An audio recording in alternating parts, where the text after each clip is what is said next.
दिखेगा।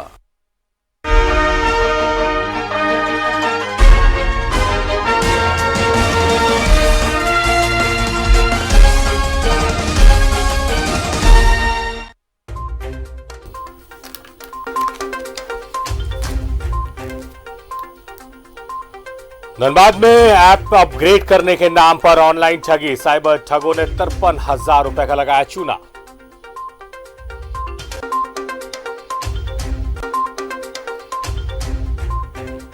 निरसा में मासूम के साथ दुष्कर्म का प्रयास, पड़ोस में रहने वाले दरिंदे ने वारदात को अंजाम देने की कोशिश।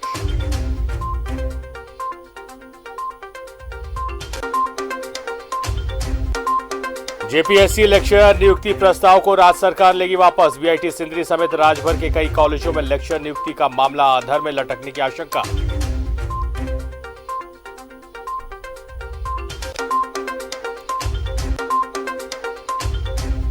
समान काम का समान वेतन समेत कई मांगों को लेकर झारखंड राज्य होमगार्ड एसोसिएशन ने सरकार को दिया अल्टीमेटम।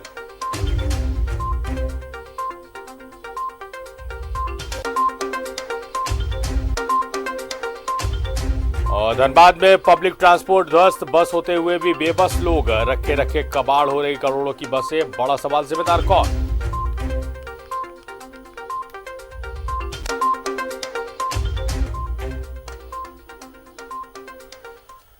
स्वागत है आपका न्यूज़ 11 भारत में, आपके साथ मैं हूं शारिफ इब्राहिम। आप देख रहे हैं अपना धनबाद बुलेटिन की शुरुआत करेंगे, मगर सबसे पहले बात करेंगे एक महत्वपूर्ण खबर की जो पुटकी से आई है, जहां मुनिडी में 42 वर्षीय अधेड़ ने फांसी लगाकर आत्महत्या कर ली। शव को कब्जे में लेकर जांच में पुलिस जुटी है। तो आज दिन भर राज्य के अलग अलग कोनों से सुसाइड के, आत्महत्याओं की अलग अलग खबरें आई हैं।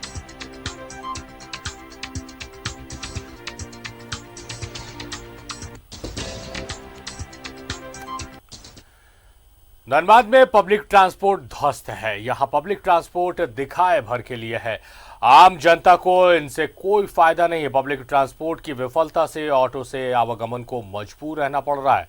पब्लिक ट्रांसपोर्ट विकसित नहीं होने का कारण सिटी बस सेवा का विफल होना। धनबाद में 2010 में 7 करोड़ की लागत से 70 बसों के साथ सिटी बस सर्विस की शुरुआत हुई थी। जवाहरलाल नेहरू राष्ट्रीय शहरी नवीकरण मिशन के तहत धनबाद वासियों को ये सुविधा उपलब्ध कराई गई। पूरे तामझाम के साथ शुरू हुई ये सेवा अब निगम में सफेद हाथी बनकर रह गया है। ये बोलेंगे कि ये करोड़ों की संपत्ति यहाँ पे पड़ी हुई है, सरकार का कुछ फोकस इसमें नहीं है। अगर यही संपत्ति, इतना बेरोजगार, अभी हम युवा झारखंड में इतना बेरोजगार है, युवा को इंक्लूड कर दिया जाता कि आप इसे संभालो, चलाओ, तो इसमें से मतलब कितनों का घर चलता, लेकिन सरकार का इसमें कुछ फोकस नहीं है। बसों के संचालन के लिए निगम ने पहले जेटीडीसी को जिम्मेदारी दी। 2015 में जेटीडीसी के हाथ खींचने पर निगम ने हैंडओवर लिया, फिर एनजीओ और फिर आउटसोर्सिंग से भी बसों के संचालन का प्रयास हुआ, लेकिन न कभी मुनाफा हुआ, न बसों का सुचारू संचालन। फिलहाल किसी तरह एरिया लेवल फेडरेशन की महिलाएं 5 बसों का संचालन कर रही हैं। ये अगर रोड पे अभी अगर चलते रहता है तो कितने सारे का घर चलते हैं, लेकिन कोई ध्यान दे नहीं रहा है इसकी वजह से। इसके लिए सबका इंजन पार्ट्स, किसी का देख लीजिए, अब टायर वायर सही नहीं है, हमको लगता है सब चेंज हो चुका है। तो ये सब तो हम आम पब्लिक का ये सब पैसा वेस्ट हो रहा है, जो कि वेस्ट नहीं होना चाहिए। इस पर सरकार को ध्यान देना चाहिए, क्या कर रहे हैं नहीं कर रहे हैं उसका हिसाब लेना चाहिए। विधायक राज सिन्हा भी इसे प्लानिंग की कमी बता रहे। उनका कहना है कि संबंधित अधिकारी कुछ सुनते नहीं, नतीजा बसें डिपो में सड़ रही है। सारे सवाल हैं, ये सारे बसें सड़ रही हैं। अब सोचिए ना, 100 वाहन जो निकला चलने के लिए वो भी खराब होकर पड़ा हुआ है। यह स्थिति नगर निगम का हो गया है, सिस्टम खत्म है। पदाधिकारी को पता नहीं किस ये से वो काम करना नहीं चाहते हैं। चिंताजनक हालात है। अगर इस पर सरकार नहीं चेती, और नगर निगम तो भाई जब कुछ बोलने जाइएगा तो बोले। निगम फिलहाल 30 नए डिलक्स बस खरीदने की सोच रहा है, पर इन बसों का और इनके परिचालन व्यवस्था को देखते हुए कहा जा सकता है कि आने वाली नई बसें भी सिर्फ जनता की गाढ़ी कमाई को खर्च कर पर्याप्त इंतजाम के अभाव में बेकार हो जाएंगी। न्यूज़ 11 भारत के लिए धनबाद से कुंदन सिंह की रिपोर्ट। बागमारा के लोपट्टी में अवैध रूप से बालू खनन कर रहे 2 ट्रैक्टरों को छापा मारकर पकड़ा गया है। इधर पुलिस को देखते ही चालक मौके से फरार हो गए। पुलिस ने दोनों ट्रैक्टरों को तिलमचो चौक चेक पोस्ट पहुंचा दिया है।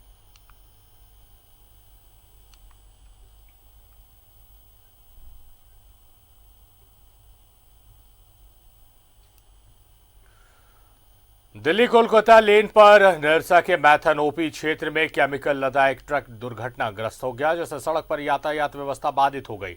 ड्राइवर और खलासी बाल बाल इस घटना में बचे। ड्राइवर ने बताया कि सड़क पर अचानक आए जानवर को बचाने की कोशिश में यह हादसा हो गया।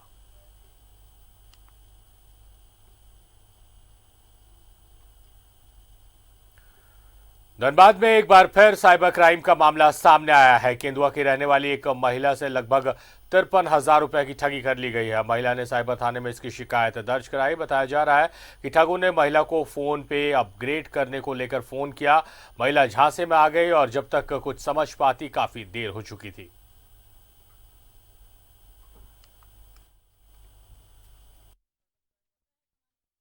उसी समय हम OTP ये सब डाल रखे थे। उसी समय आया फोन पे वाला का फोन कि है ना, आप अपना OTP से बताइए, क्या होता है ना हर महीना हम जैसे करवाते हैं फोन पे में, वो करवाना है। तो हम बोले हमको नहीं करवाना है, हम अपना बैंक से करवा लेंगे जाके।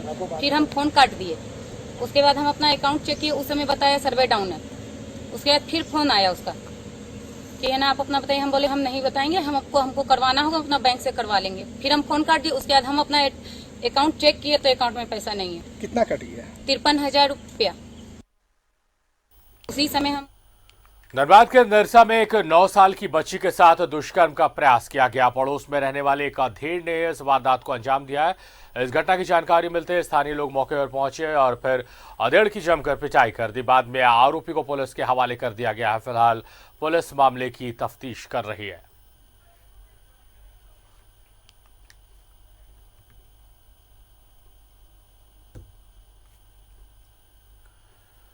धनबाद के बजरंग दल के नेता रमेश पर कोयला कारोबारी के साथ मारपीट का आरोप लगाया गया है। साहू समाज ने जिला प्रशासन से इस मामले पर कार्रवाई की मांग की है। बताया जा रहा है कि पीड़ित रंजन अपने रुपए मांगने रमेश के कार्यालय गया था, जहां उसके साथ मारपीट की गई। हमारे समाज के गणेश रंजन साहब जो झरिया के ही हैं, उनके साथ कारोबार करते थे। इनको अपने घर पर बुलाकर, ऑफिस में बुलाकर, अपने 30-40 साथियों को बुलाकर किस तरह से मारपीट किया।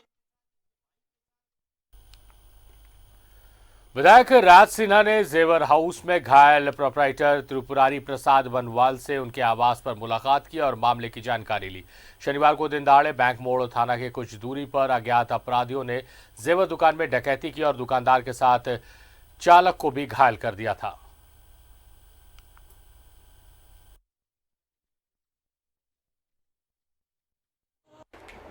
ये बहुत दुर्भाग्यपूर्ण घटना है और अपराधियों का मनोबल लगातार बढ़ते जा रहा है। अब इससे बड़ा और ज़्यादा क्या होगा।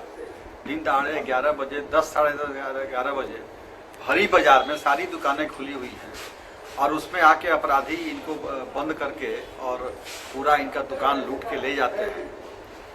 और जिस प्रकार से मैं अभी देख रहा हूँ फोटो उनका, जिस प्रकार से मोटरसाइकिल पर हाथ में रिवॉल्वर लेके बैठा हुआ है, वो चेहरे पे जरा भी खौफ नहीं है, जरा भी भय नहीं है, जरा भी पुलिस का भय नहीं है।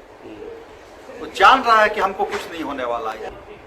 रोज कहीं ना कहीं छिनतई हो रही है। वो अभी मालूम हुआ कि DGP साहब ने 24 घंटे का समय दिया है, तो 24 घंटे के बाद फिर किसी भी शहर के विकास का मापदंड 3 चीजों से मापा जा सकता है: बिजली, पानी और सड़क। साल 2015 में धनबाद नगर निगम का चुनाव हुआ। चंद्रशेखर अग्रवाल उर्फ शेखर अग्रवाल मेयर चुने गए। उनके साथ देने के लिए 55 वार्ड पार्षद निर्वाचित हुए। इनमें कुछ पहली बार पार्षद चुने गए तो कुछ ने दूसरी पारी शुरू की। अब सवाल उठता है कि चंद्रशेखर अग्रवाल के 5 साल के कार्यकाल में धनबाद नगर निगम क्षेत्र में कितना विकास और बदलाव हुआ। देखिए इस रिपोर्ट को। 5 साल पहले और 5 साल बाद के धनबाद में फर्क दिख रहा है। कभी सबसे गंदे शहर का तमगा मिला था, अब स्वच्छ भारत मिशन के तहत यहाँ भी दरवाजे दरवाजे कचरा संग्रह किया जा रहा है। शहर ODF घोषित है। आधारभूत संरचनाओं का विकास हुआ है, अच्छी सड़कों का जाल बिछ गया है। कुल मिलाकर कहें तो जिले की सूरत वक्त के साथ बदल रही है, लेकिन लोगों को यह मलाल जरूर है कि बिजली, पानी, सड़क के क्षेत्र में अभी और सुधार की जरूरत है। लगता है कि आज तक धनबाद में न तो पानी घरों तक पहुंचा है, न ही बिजली परफेक्ट तरीके से रहती है, और सड़कों की दशा आप कह सकते हैं कि कुछ क्षेत्रों में सड़कों में सुधार हुआ है, लेकिन वो सुधार नाकाफ़ी है। एक प्लान्ड वे में काम होने की आवश्यकता है। अगर प्लान्ड वे में काम होता तो धनबाद एक महानगर बन सकता है। हर बिंदु पे सारी चीज़ों को करते हुए सफाई से लेके जो है और जो जितने भी लाइटें हैं, सारी चीज़ें हम लोग करके एक अच्छा स्वरूप पर हम लोग बनाने की कोशिश कर रहे हैं कि धनबाद को एक अच्छी दृष्टि से देखें। नगर निगम का रिपोर्ट कार्ड राहत देता है। 5 साल में जिस बदलाव की उम्मीद थी वो पूरी हुई। बेकार बांध तालाब हो या शमशान घाटों का सौंदर्यीकरण, सड़कों पर स्ट्रीट लाइट शहर की खूबसूरती को 4 चांद लगा रही है। हालांकि निगम द्वारा सफाई की व्यवस्था तो है, लेकिन पर्याप्त नहीं। जलापूर्ति समेत आम जनजीवन को प्रभावित करने वाले कई चीजों का इंतजाम और बेहतर किया जाना है। विधायक जी रोड का विरोध कर रहे हैं, 4 लेन या 8 लेन जो भी हो। मैंने कहा नहीं, हमारे लिए बैंक मोड़ का फ्लाईओवर, मैंने ये कहा वो भी रोड जरूरी है, बहुत जरूरी है, लेकिन अगर दोनों में चुनना होगा तो हम बैंक मोड़ के फ्लाईओवर को पहले चुनेंगे। हमारा प्रायोरिटी होना चाहिए था बैंक मोड़ का जाम फ्लाईओवर का। आम जनता धनबाद में सड़क और फ्लाईओवर की मांग वर्षों से कर रही है। जनप्रतिनिधियों के मैनिफेस्टो में ये शामिल भी रहा। 48 वर्षों से रांची भाया धनबाद होते दुमका को जोड़ने के लिए एक ही पुल है जो जर्जर स्थिति में है। इतना ही नहीं, देश को ऊर्जा देने वाली कोयला राजधानी में जाम की समस्या का कोई हल निकलता नहीं दिख रहा। नए भारत में किसी भी शहर में आप अगर चले जाएं तो वहाँ फ्लाईओवरों का जाल बिछा हुआ है, और धनबाद में मेरी उम्र 40 साल हो गई, लेकिन मैंने कभी भी कोई फ्लाईओवर धनबाद में एक भी फ्लाईओवर बनता हुआ नहीं देखा। ये धनबाद के लिए दुर्भाग्य की चीज है। मेयर चंद्रशेखर अग्रवाल का कहना है कि मटकुरिया से झारखंड मोड़ के बीच फ्लाईओवर और धनबाद बस स्टैंड का निर्माण शुरू न होने का मलाल जरूर है। उन्होंने कहा कि टेंडर प्रक्रिया जारी है। मोबिलिटी प्लान में बहुत सारे हम लोगों को सजेशन टाटा कंसल्टेंसी सर्विसेज ने दिया था, और उसी के मद्देनज़र आरा मोड़ से लेकर के मटकुरिया तक एक फ्लाईओवर की भी संरचना थी। उसका टेंडर हुआ भी था, कुछ कारणों से नहीं हो पाया। अभी भी हम लोग उसमें लगे हुए हैं। रेलवे ने 20 एनओसी के लिए क्वेरी की। विकास की चमक से काले हीरे का शहर अब और दमक रहा है। कुल मिलाकर कहें तो धनबाद की सूरत और सीरत में बदलाव हुआ है। कई बदलाव नई उम्मीदों को बल दे रहे हैं, तो वहीं कई आशाएं पूरी न होने का मलाल भी। न्यूज़ 11 भारत के लिए धनबाद से अंकित झा के साथ कुंदन सिंह की रिपोर्ट। बागबारा के चैतुडू में पीएम आरोग्य योजना के तहत स्वास्थ्य जांच शिविर का आयोजन किया गया। केसीआरसी के सदस्य चौधरी नर्सिंग होम के डॉक्टरों के तत्वाधान में ऐसा आयोजन का ग्रामीणों ने लाभ उठाया। शिविर में शुगर, ब्लड प्रेशर सहित कई जरूरी जांच की गई। बस्ती में ये स्वास्थ्य जांच शिविर का आयोजन किया जा रहा है, जिसमें वहाँ के जो ग्रामीण हैं उसका haemoglobin, blood sugar, oxygen, BP, इस प्रकार की जो प्राथमिक स्वास्थ्य की जांच की व्यवस्था हम लोगों ने निःशुल्क वहाँ पर किए हैं। और यह कार्यक्रम निरंतर पिछले कई सप्ताहों से चल रहा है, और उसी क्रम में आज यह छाताबाद 10 नंबर में यह कार्यक्रम रखा गया है। और इससे एक विशेष लाभ यह हो रहा है कि उस गांव का एक विशेष प्रकार का सर्वे हो जा रहा है, जिससे यह समझ में आ रहा है कि वहां पर किस प्रकार के पेशेंट, किस प्रकार के रोगी अधिक हैं।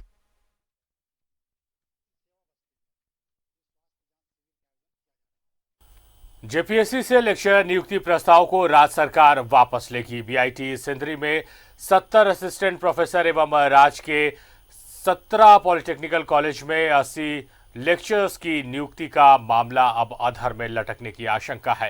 राज्य सरकार अब जेपीएससी को नए सिरे से अधियाचना भेजेगी। आरक्षण रोस्टर भी क्लियर करना होगा। साथ ही उच्च शिक्षा विभाग से शिक्षकों की उम्र सीमा बढ़ाकर कैबिनेट से भी पारित कराना होगा।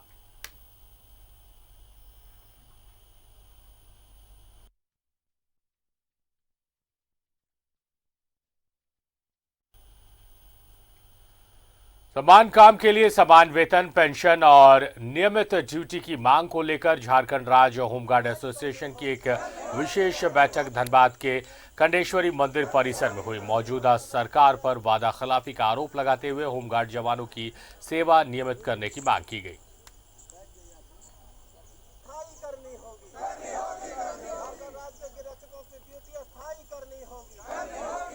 है कि आज गिरक्षकों का धनबाद से एक बैठक आहूत किया गया प्रदेश अध्यक्ष के द्वारा कि राज्य सरकार को मैं चेतावनी देना चाहता हूं कि अगर समान काम का वेतन एवं राज्य के होमगार्ड का ड्यूटी अगर स्थायी नहीं किया गया तो जबरदस्त आंदोलन किया जाएगा रांची की धरती पर।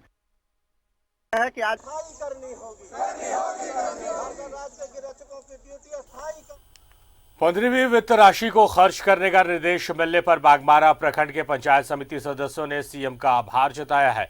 प्रखंड प्रमुख और पंचायत समिति सदस्यों ने प्रेस वार्ता कर मुख्यमंत्री हेमंत सोरेन को धन्यवाद दिया है। उन्होंने कहा कि इस राशि से क्षेत्र में रुके हुए विकास कार्यों को गति प्रदान की जा सकेगी।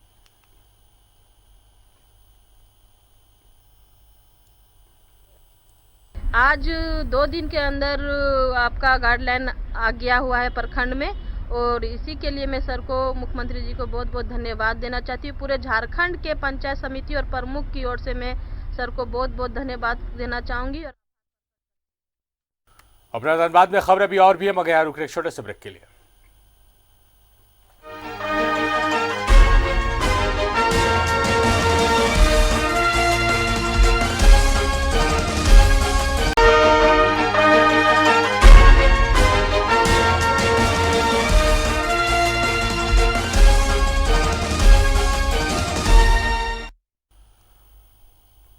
स्वागत है आप सभी का। ब्रेक के बाद सूबे की सत्ताधारी पार्टी कांग्रेस अपनी खोई हुई राजनीतिक जमीन तलाशने में जुट गई है।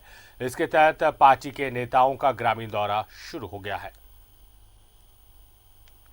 कांग्रेस झारखंड में अपने संगठन को हर गांव तक पहुंचाने की कवायद में जुट गई है। इसके लिए ग्रामीण क्षेत्र में निवास करने वाले तमाम मतदाताओं को पार्टी संगठन से जोड़ने की कोशिश कर रही है।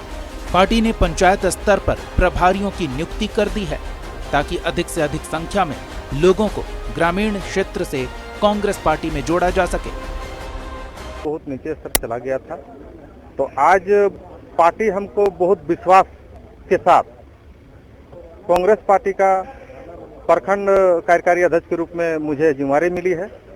इसलिए मैं अपना पूरा तन मन धन देकर और कांग्रेस पार्टी के लिए मैं ये जो संगठन है मैं इसको पूरा ग्राम स्तर पर ले जाना चाहता हूं, क्योंकि जब तक ग्राम स्तर पर हम संगठन नहीं खड़ा करेंगे, हम कितना बड़ा भाषण दे देंगे, हमारा संगठन मजबूत नहीं होगा।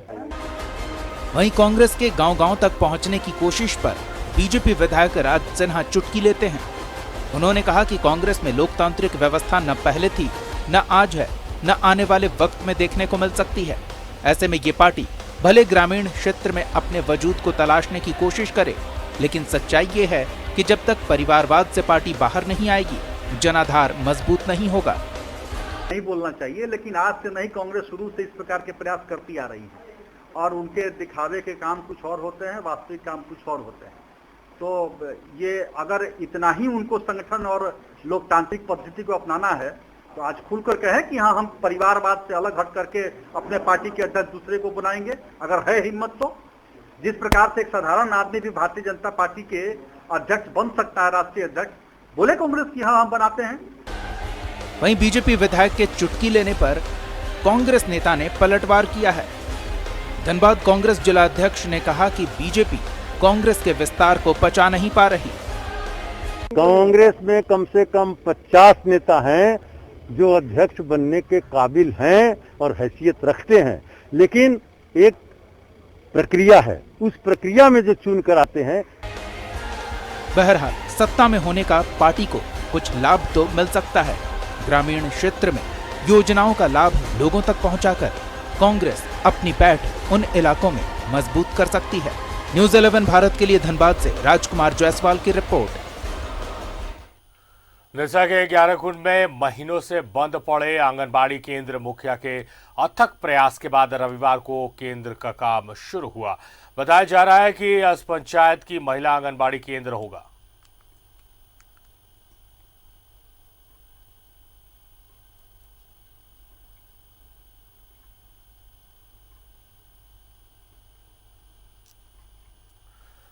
धनबाद के रणधीर वर्मा चौक पर शहीद आजम वैचारिक क्रांति मंच ने भारतीय आंदोलन के महानायक भगत सिंह के जन्म सप्ताह समारोह की शुरुआत मशाल जुलूस के साथ की।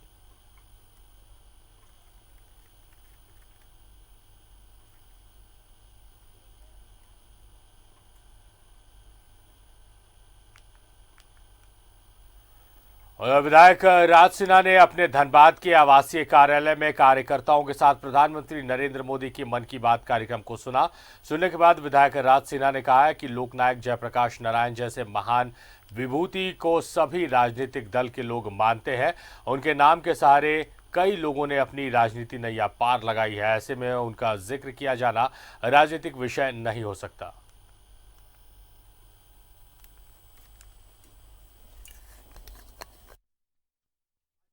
मोदी जी ने इतना ऐतिहासिक कदम किया, उनको बिचौलियों के चंगुल से मुक्त करने का काम किया है, उनको अपने बंधे हुए सीमा में रह करके और एक ही व्यक्ति को, एक ही आड़ती को अपना अनाज बेचने के लिए जो मजबूर होते थे, उनसे मुक्ति दिया है। उनका फसल का जब पैदा होता है उस समय दाम कम भी हो जाए, लेकिन उस समय भी उनको दाम मिले, अच्छी कीमत मिले फसल की, इसकी चिंता मोदी जी ने की। एमएसपी जो चिल्ला रहे हैं, लेकिन कांग्रेस सरकार से तिगुना ज्यादा एमएसपी मोदी सरकार ने दिया है। ये सच्चाई है, ये कोई छुपा हुआ बात तो है नहीं। तो इन सारी चुनौतियों को लोगों तक रखने का काम माननीय प्रधानमंत्री जी ने किया है। निरसा में विगत 4 दिनों से पाइपलाइन फट जाने के कारण आसपास के क्षेत्रों में पानी की समस्या उत्पन्न हो गई है, जिससे लोगों को काफी परेशानियों का सामना करना पड़ रहा है। मुखिया के पहले के बाद यहां पर मरम्मती का काम शुरू तो करवा दिया गया, लेकिन इस मामले को लेकर आसपास के लोगों ने विधायक अपर्णा सेन गुप्ता से भी मुलाकात की और क्षेत्र से पानी की समस्या दूर करने की मांग की।